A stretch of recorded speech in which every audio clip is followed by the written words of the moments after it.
mana beliau menulis ada 300 sifat yang disebut oleh Allah dalam Al-Quran maupun hadis oleh baginda Muhammad SAW. Kalau sifat ini ada pada kita, berarti kita punya sifatnya munafik.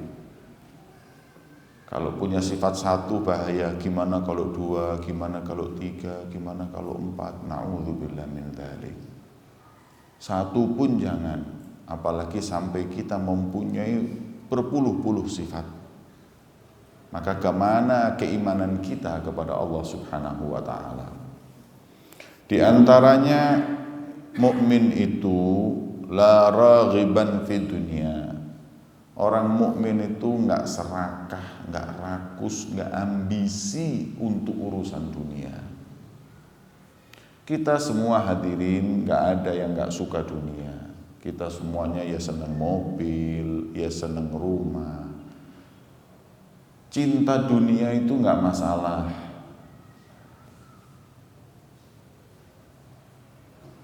Dunia itu enggak masalah, cinta dunia itu yang bermasalah. Punya mobil enggak masalah, tapi ambisi punya mobil hingga dia enggak lihat halal dan haram, ini masalah. Cinta atau meraih kedudukan, punya jabatan itu enggak masalah. Tapi kalau ambisi dengan kedudukan hingga melakukan apapun demi kedudukan, ini yang bermasalah. Sekarang kalau kita lihat hadirin, demi harta dan kedudukan, apa yang tidak dilakukan oleh saudara kita muslim? Cara apapun dia tempuh demi meraih harta sebanyak-banyaknya dan jabatan setinggi-tingginya. Bahkan sampai pada batasan yang diharamkan oleh Allah Subhanahu wa ta'ala. Datang ke dukun, datang ke dukun untuk jabatan. Sampai-sampai kalau sudah dekat-dekat pilkada, Masya Allah, dukun laris manis. Calon-calon pemimpin yang nggak pernah ziarah, istiqomah ziarah. Sampai makom-makomnya wali itu full. Sampai ada wali yang BCI, kandhanono iku calon-calon. Iki makome wali, duduk kantor KPU. Ditekani terus nih, sampai seperti itunya. Mungkin saya dikasih tahu sama jamaah-jamaah ini, itu kadang-kadang waduh wis rumahnya menyan, dibakar, ini dilakukan, ya Allah. Ini ketika sudah ambisi gelap. Tapi kalau dia mau meraih satu kedudukan, mau mencari harta dengan cara ikhtiar dan tawakal kepada Allah, nggak masalah. Mau kaya nggak masalah. Banyak wali yang kaya, banyak wali yang kaya, banyak. Ahmad bin Isa al-Muhajir itu kaya raya ya. Tapi ya subhanallah, hartanya itu kalau sekejap diambil sama Allah, nggak akan bergeming, nggak akan berdiri bulu romanya, nggak akan sedih, karena buat dia bukan satu-satunya harta ini. Makanya katanya Syekh Abu Bakar bin Salim, beliau mengatakan, anaknya namanya Imam Husain ibni Syekh Abu Bakar bin Salim, kalau semua hartaku ini satu detik diambil sama Allah, aku jamin tidak ada satu rambutku yang berdiri. Karena ini yang namanya harta di tangan, bukan di hati. Nah kalau kita kan enggak, sampai tekanan darah tergantung dolar. Dolar naik, tekanan darah naik. Ya. La haula wala quwwata illa billah. Ini Bangun tidur pikirannya dunia, mau tidur pikirannya dunia.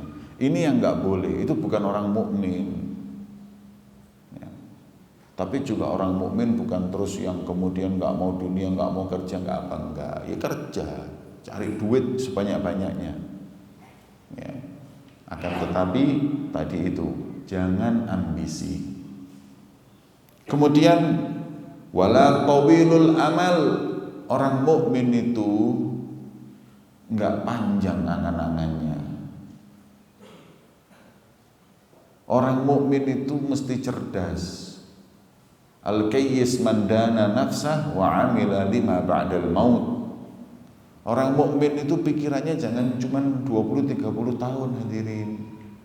Orang mukmin itu mikirnya 10.000 tahun. Maknanya kalau dia mati apa bekalnya nanti di akhirat. Itu orang mukmin. Kalau orang munafik pikirannya ya cuma di dunia ini aja. Hingga seakan-akan dia itu lupa kalau kematian itu akan datang. Saya sering menyampaikan bahwa yang namanya kematian itu kalau datang nggak usah heran, karena itu sudah sifatnya makhluk. Justru yang mengherankan itu loh, terus tuwek gak mate-mate, aneh. Makanya kata Habib Abdullah bin Nusin bin Tahir, ya, al-mautu atin an garib, kullun lahu minhu nasib, faman kana danin aw nasib, fahuwa musibah amah. Kematian itu akan datang kepada kita semuanya sebentar lagi, nggak ada yang lama. Ya, orang baru lahir aja sebentar lagi mati. Paling 70 tahun mah. 70 itu kan tahun enggak lama hati. Kan saya ilang ngapain main nekeran, saya Gusti anak papat kok. Ya. Enggak lama ini hidup ini. Ya. Kullun lahu minhu nasib. Semua orang ini punya jatah yang namanya kematian. Likulli ummatin ajal. Fa idza jaa ajaluha la yastakhiruna sa'atan wa la yastaqdimun. Setiap ini sudah ada ketentuan waktunya. Kalau datang ketentuan tersebut, nggak ada yang bisa mundur, nggak ada yang bisa maju. Mau punya uang 10 triliun nyokok malaikat gak iso. Ya. Nggak mungkin. La yu'akhirullahu nafsan idza jaa ajaluha lan 'ala ta'bid. Lan nggak akan pernah Allah mengundur kematian seseorang kalau sudah datang waktunya. Makanya sebagian ulama mengatakan minta panjang umur itu bukan minta umurnya dipanjangkan, tapi keberkahan umurnya. Ada orang yang hidupnya 40 tahun kayak 100 tahun hadirin. Ada orang yang hidupnya 100 tahun kayak 2 tahun. Nggak manfaat. Faman kana danin au nasib, maka barang siapa yang didatengin oleh malaikat Israel tersebut, bahwa musibah amah, ini umum sudah. Ya sedih lah, tapi ini musibah umum, semua orang ini. Thumma idza mutta atuk wa ghassaluk wa kafanuk wa syayya'uk wa alhaduk wa sirta jifakhama. Kemudian kalau kau mati, kau akan didatangin teman-temanmu. Kemudian kau dimandikan, dikafani, disolati, diantar jenazahmu ke kuburan. Kemudian kau ditinggal.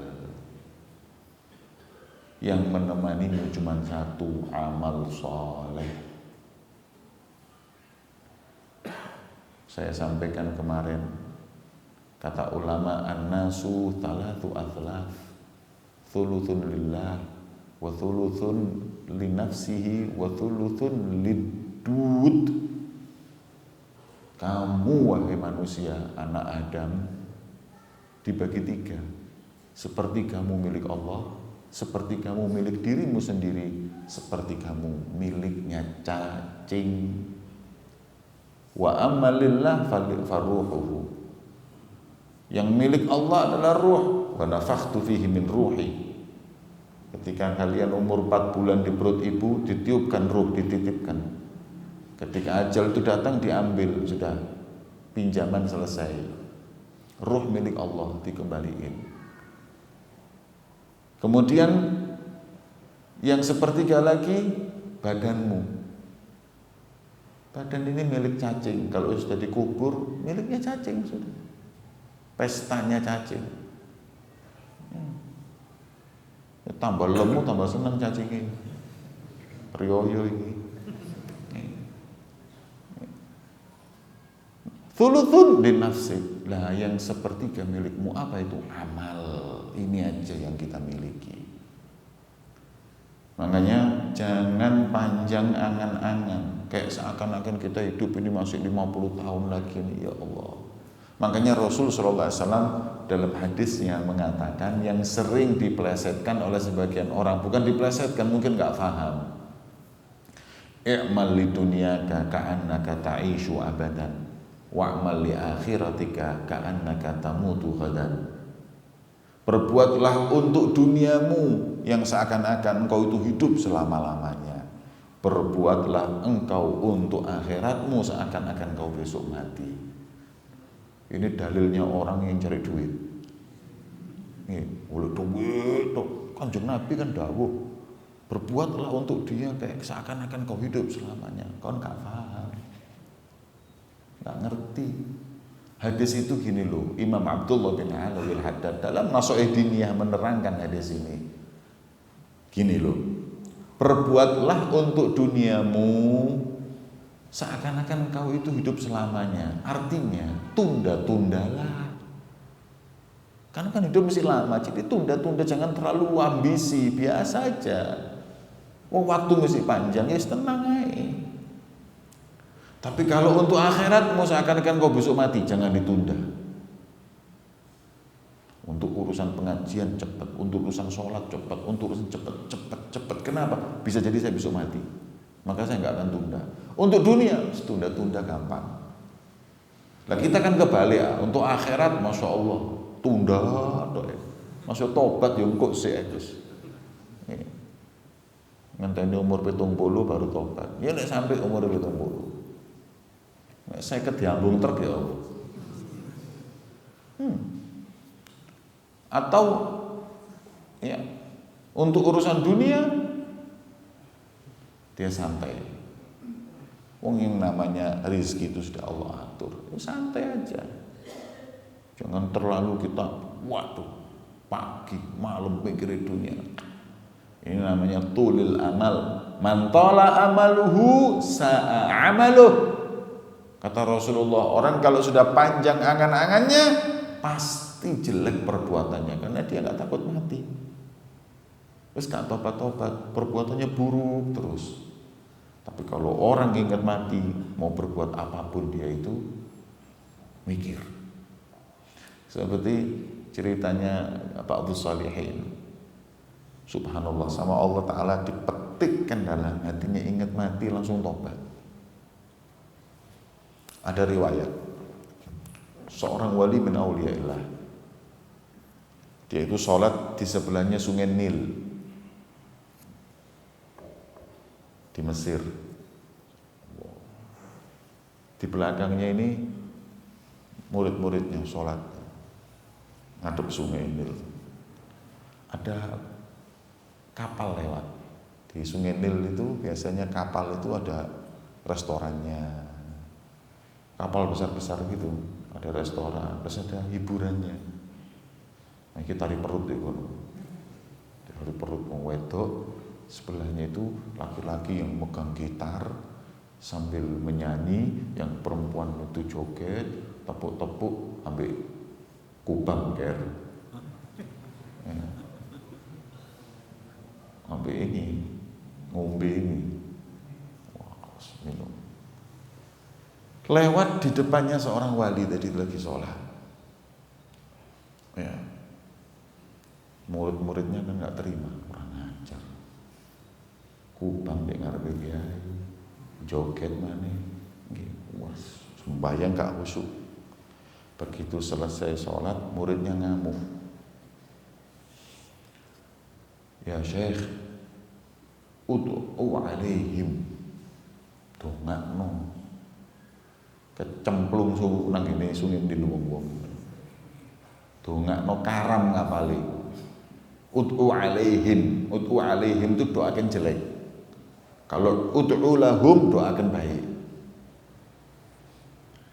Katanya Syekh tadi, saya doakan ya. Iya doakan Syekh. Oh hitungannya manjur sih. Ngangkat tangan, bismillahirrahmanirrahim. Amin. Ya Allah, Allahumma kelem ya Rabb. Ya. Wis. Allahumma kama farrahtahum fid dunya fafarrihhum fil akhirah. Kasih doa amin ya. Ya apa sih? Ya Allah, sebagaimana kau bahagiakan dia di dunia ini, bahagiakan juga nanti di akhirat. Ini loh. Karena orang ini asasnya rahmah. Ya. Syekh, amin, doakan amin. Amin nono wis, amin. Sampai aminnya gak ikhlas ngono amin. Ya apa sih rek? Oh, preman ngono dongakno seneng di akhirat. Ini orang ketawa-ketawa jalan, kapal ini jalan nggak lebih dari 1 kilo. Yang megang gitar tahu-tahu merenung, yang lain bingung, lho apa iki rek? Sing nyekel gendang bingung, lho apa?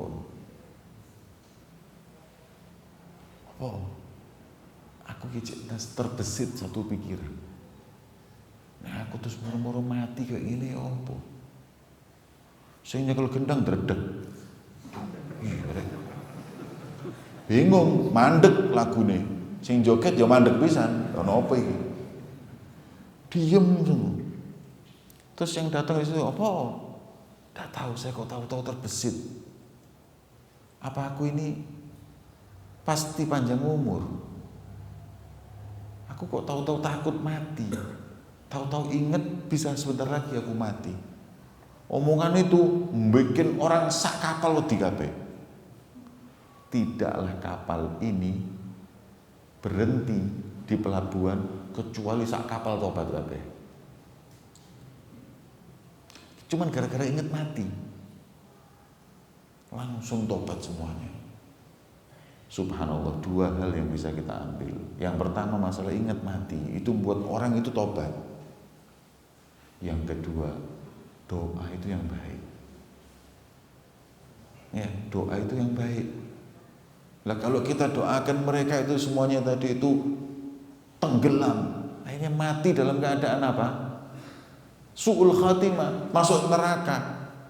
Lah kalau masuk neraka berarti kita dombek setan lah. Setan ini kepengin kon mlebu surga apa neraka? Masuk neraka kan? Podo wis. Makanya asasnya orang yang berdakwah itu rahmah, kasih sayang. Ya Allah seakan mungkin. Lihat preman-preman arek-arek nom-nom sing ngene pang-pang, rukun pang-pang tut jendela wae itu. Itu kadang-kadang mangkel. Tato saawak arek nom-nom. Kemudian anting-antingan, kumuh rambut disemir, ndeloke kudu gregeten ae. Kok nek ana kaca ndek omahmu apa. Kuping sampe ndelewer kayak ngono. Lihatnya itu sudah tidak enak. Tapi kalau sudah asas rahmat, ya Allah kesian orang-orang ini. Mereka ini anak-anak muda yang salah gaul, salah mengidolakan orang, keseret dengan orang-orang yang nggak benar, nggak mendapatkan tarbiyah pendidikan sebagaimana kita mendapat tarbiyah yang baik dari orang tua kita. Dia nggak punya komunitas yang baik, itu yang kemudian harus kita pikir. Rahmat keluar. Allah mugi-mugi tobat. Akhirnya masuk di televisi, ada pang badan, mukanya tato, jadi hafid Quran. Berubah. Berarti lebih baik dari kita sekarang, dia ngapalkan kalam Allah. Maka itu rahmat dan kasih sayang. Jangan tawilul amal, jangan panjang angan-angan. Ya. Kita berbuat dan kita harus hati-hati. Kematian kita nggak ada yang tahu kapan itu datangnya. Wala katsirun naum wal ghaflah. Hidup di dunia ini sesaat. Kata Imam Syafi'i, ad-dunya sa'ah faj'alha ta'ah. Dunia ini sesaat, maka yang sesaat ini gunakan untuk taat. Jangan kita buang waktu kita ini untuk tidur, untuk lalai dari Allah. Kadang-kadang kita ini kalau ngitung seperti yang ditulis Imam Ghazali dalam Bidayatul Hidayah, kita ini kalau sehari tidur 8 jam 8 jam. Kalau umur kita 60, 20 tidur. Sepertiga umur kita ini di kasur. Iku turun delok TV, sinetron, turun dolinan HP, turun nang jeding, turun mangan, turun kerja. Bisa jadi dari umur kita 60 tahun, 55 tahun mungkin untuk tidur, makan, jagongan, delok TV sing gak manfaat. Hanya 5 tahun mungkin kita ini ibadah, hadir majelis 1 jam, seminggu. Ngono saya kadang absen nih. Seminggu 1 jam lho iki saya absen nih. Mek gara-gara gerimis.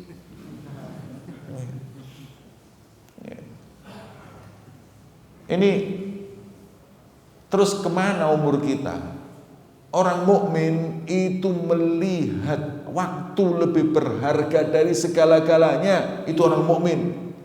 Makanya ada kitab itu hadirin, menarik itu kitab, namanya Qimatuz Zaman 'indal Ulama. Nilai waktu buat para ulama. Kalau kita baca, subhanallah, para ulama itu waktunya mahal, nggak digunakan untuk hal-hal yang kecuali mahal. Katanya Imam Ghazali, inna nafasan min anfasik jauharatun lagi matalaha. Hitungan mereka ini bukan berapa menit, berapa jam. Nafas, satu nafas ini loh ada hitungannya.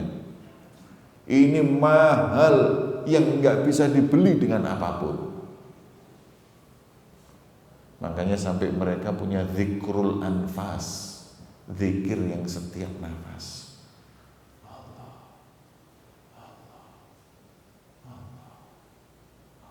Tiap nafas. Saya pernah ketemu itu satu kiai di Pasuruan, sudah meninggal. Saya sama Habib Taufik. Saya ke tempatnya Habib Taufik, diajak pergi bareng berdua naik mobil ke rumahnya kiai. Pondoknya kecil di Pasuruan. Saya ajak ngomong, dia ngomong, iki wong alim, fikih. Kalau ono masalah fikih takon ono. Saya datang, duduk. Terus saya punya permasalahan fikih waktu itu. Ada berdua masalah. Terus dijawab singkat. Itu di mazhab Syafi'i nggak boleh, tapi kalau di mazhab ini boleh. Ini hukumnya nggak boleh.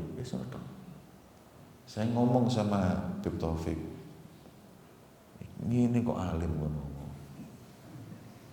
Alim itu kayak mufti-mufti di tarim lho, del sak kitab-kitab iki. Lho biasane gak ngono, iki mbok kok koyo ngono. Keluar saya.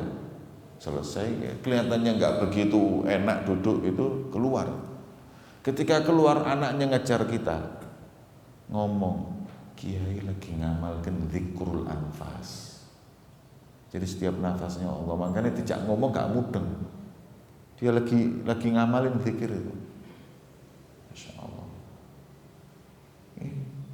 Jadi orang-orang itu menilai bahwa waktu ini mahal. Mahalnya buat untuk urusan akhirat. Bukan kayak kita ini orang-orang barat. Orang barat itu time is money. Waktu adalah uang. Jangan sampai waktu berjalan kita nggak dapat uang. Dengan waktu kita bisa beli uang. Kita dapetin uang bisa, tapi dengan uang bisa nggak kita ngundur waktu 1 menit? Orang kaya raya itu, yang kekayaannya lebih kaya dari APBD Indonesia ini, duit negara. sing duwe Amazon 1.380 triliun. Iku mulai piro iku? 1.380 triliun. Orang ini kalau belanja setiap hari 3 miliar 200 tahun belum habis uangnya. Saking sugih. Nah, dia ini dengan uang yang dia miliki segitu bisa enggak ngundur waktu 1 menit aja? Enggak bisa. Terus apa nilainya uang ini? Enggak ada. Mahalan waktu daripada uang.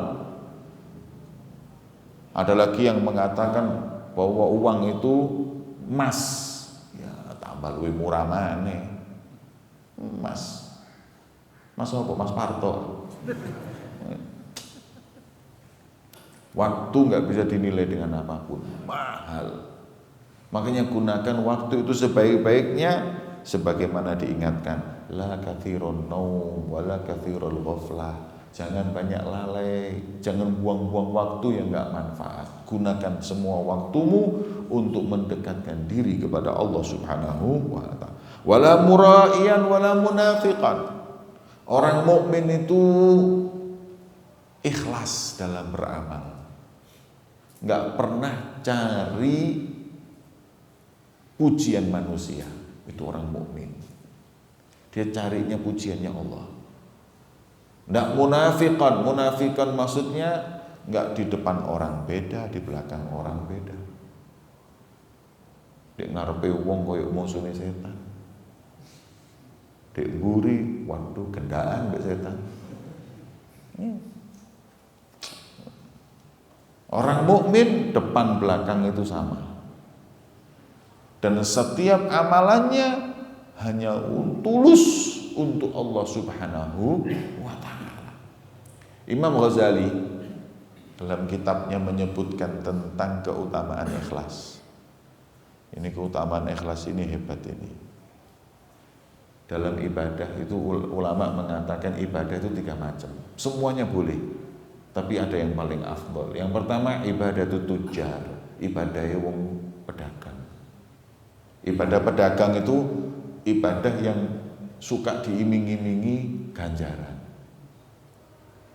Muharram ini tanggal 10 nek poso ganjaranmu setahun. Nek umpamane tanggal 9 nek 2 tahun.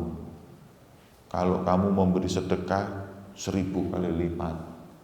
Setahun kau akan rezekimu nanti ini kalau tausiatul iyal diluangkan, dilapangkan oleh Allah. Pikirannya itu setiap ibadah ganjaran. Itu ibadahnya pedagang. Ada ibadatul abid. Ibadatul abid ini ibadahnya budak, babu. Babu itu penakut. Segala sesuatu yang diperbuat karena takut dengan tuannya. Kon apa ore kok salat waduh lek gak sembahyang dilaknat be Allah. Dilebokno neraka. Sepisan lho gak sembahyang ditulis jenenge di neraka. Ya apa? Neraka tok sing dipikiri. Takut. Asasnya landasan ibadahnya ini karena takut neraka. Yang satu karena ingin surga. Ada lagi yang nomor 3 ini yang paling hebat, ibadatul mukhlisin. Ibadah bukan karena pahala atau surga, juga bukan karena takut neraka ataupun dosa, tapi ini adalah tugas hamba kepada tuannya. Imam Ghazali menceritakan ada seorang hamba ini ibadah, didatangi malaikat, dibisiki, hei mas,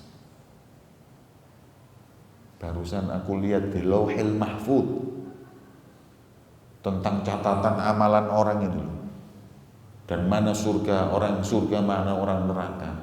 Iya, dan aku lihat namamu penghuni neraka.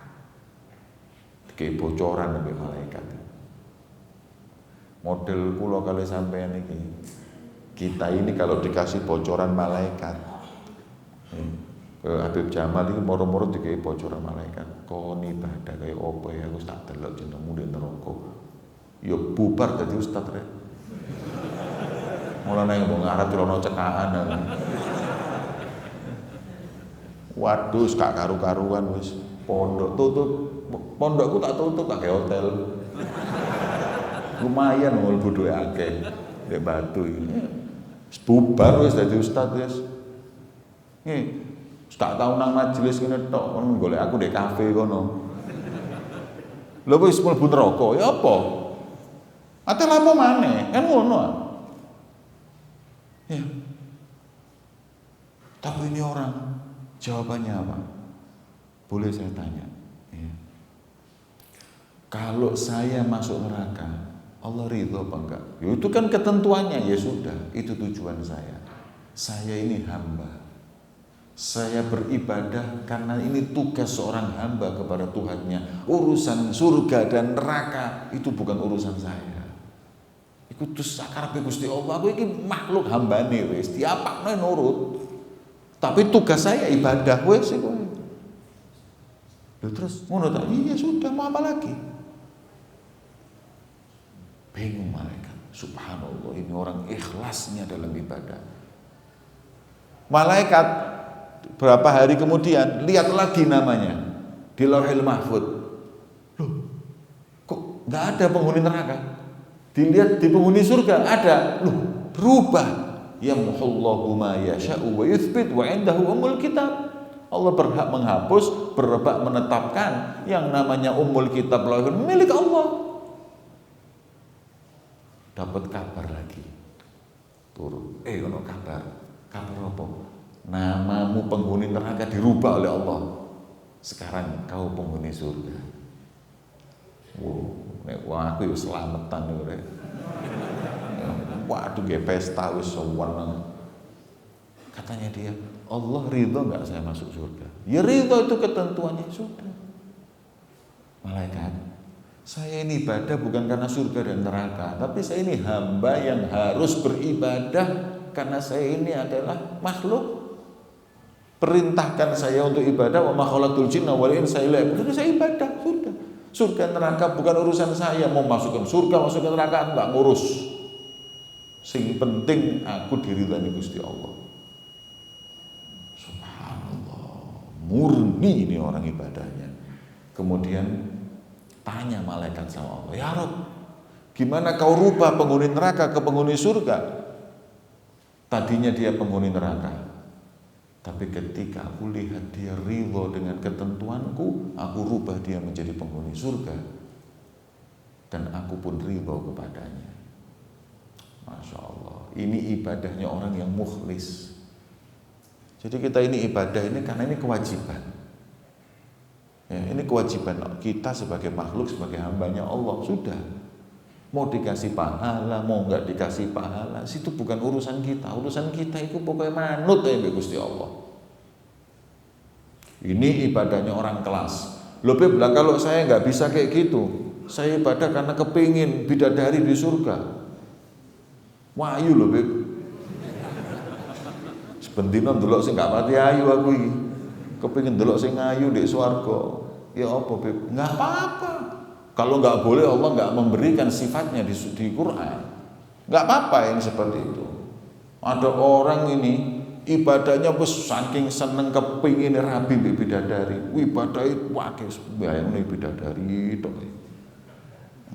Wahyu lho bidadari. Saking cantiknya bidadari, yang kalau turun satu aja nggak butuh matahari di dunia ini. Ya apa wedok wae ngono ayu. Disifatkan dalam Al-Qur'an setiap kali kumpul perawan terus, ono rondo deh keluar. Kurang apa? Waduh, wis kepingin, ya sabar. Dapat nanti di surga. Iya. Beb, saya pikiranku pokoknya pengen bidadari tok. Enggak apa-apa. Nih. Bidadari. Cuman yang dipertanyakan seperti ini. Kalau laki-laki dapat bidadari, apakah perempuan dapat bidadara? Ya. Ini loh. Ya. Saya pernah dengar dari Habib Umar Al-Jailani. Beliau menceritakan perempuan itu beda sama laki-laki. Itu zaman biyen. Nek saiki kurang lebih. Zaman dulu perempuan itu ditawari laki-laki malu hadirin. Kalau laki-laki ditawani perempuan, gak ono isine belas.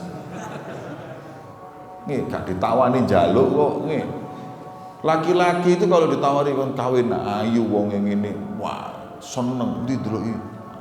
Itu sifatnya. Makanya yang laki-laki ditawari bidadari, yang perempuan lihat bagaimana Allah menjaga rasa malu wanita.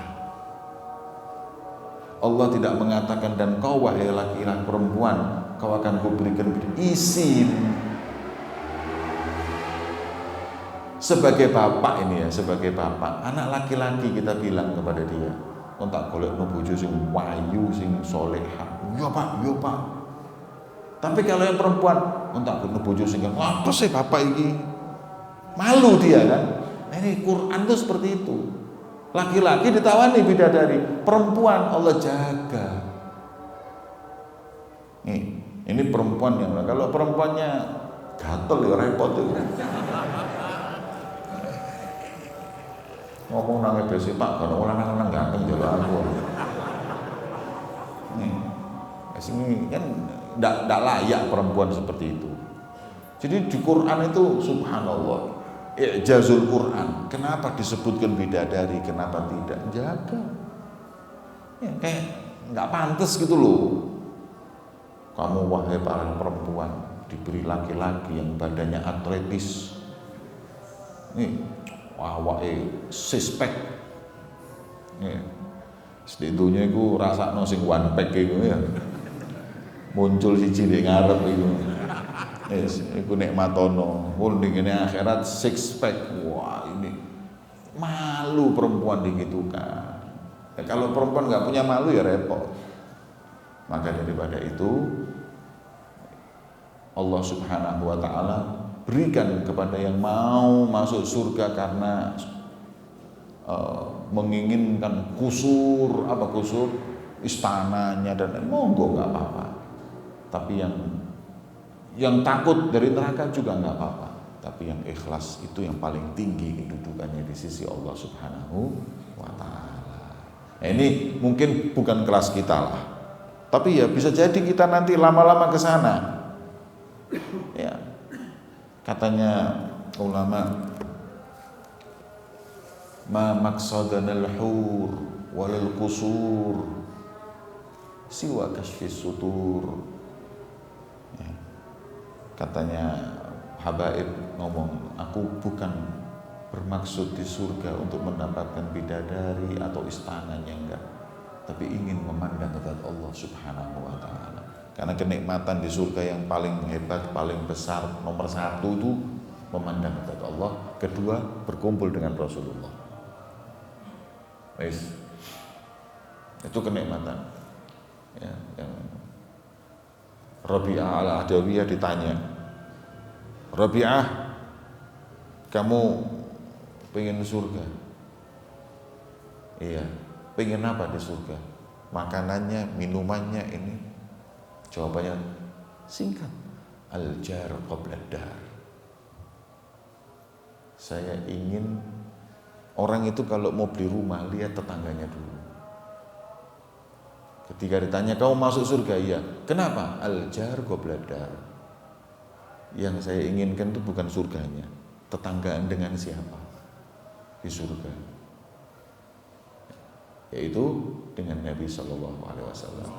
Habib Ali Habsyi mengatakan ya, bahwa beliau dalam qasidahnya itu fi jannatin ma syaqani min wasfiha, di surga itu yang buatku rindu itu bukan karena sifatnya yang katanya gini, illa likaunil hibbi fihi khayyama, karena surga adalah tempat tinggalnya Rasulullah. Karena ba'dhu sholihin su'il, orang soleh ditanya, sifli anil jannah, hatta yushawwiquni ilaiha. Sifatkan kepadaku indahnya surga hingga aku rindu untuk masuk ke dalam surga. Surga itu kerikilnya itu permata. Permata sak miliar. Iki kerikil di surga. Ono dodolanmu cincin larang-larang warna kerikil di surga. Gak usah gaya tok kon. Kerikil itu. Kerikil di surga itu yang sekarang ada sertifikatnya yang 1M, 2M kerikil di surga itu. Mungkin nggak payu di surga itu. Ya. Terus makanannya yang seperti itu, bidadarinya cantik, semuanya surga yang begitu indah itu tadi. Kamu kan orang alim, sifatkan ke aku surga. Saya minta waktu 1 jam ceramah tentang surga, hingga aku rindu untuk masuk ke surga. Kata beliau, 2 detik aja saya sifatkan. 2 detik, surga iya. Apa? Fiha Rasulullah. Di situ ada Rasulullah, cukup. Mau apa lagi? Berdampingan dengan Nabi Muhammad sudah nggak ada lagi. Di situ surga paling enak. Mugi-mugi kula lan panjenengan sedaya mlebet swarga. Ala hadhihi niyat wa kullu niyat salihah jami'a li khairi dunya wal akhirah. Allahumma shalli ala al-Fatihah.